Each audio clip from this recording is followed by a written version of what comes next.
مش عارفه مين اللي اخترع معانا موضوع المحشي ده. المحشي عباره عن عذاب.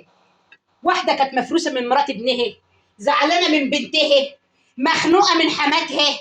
المهم ان في حد زعلان من حد عشان يعذبه وينزله السوق، يروح يجيب محشي ويجيب كوسه ويجيب كل انواع البتنجان والفلفل والخضره، وتقعد تقلي وتبتدي من الاول وجديد. مفيش حاجه اسمها ان انا هكون كده ايه، خلصت. لا لا لا لا لا لا، لازم نخلص نعمل محشي. لا مش عاجبني الكوسه، لا هاتي بتنجان، لا هاتي فلفل، لا هاتي اي لا مش عايزه اكل ده النهارده، لا ناكل كوسه النهارده، لا ناكل محشي كرنب.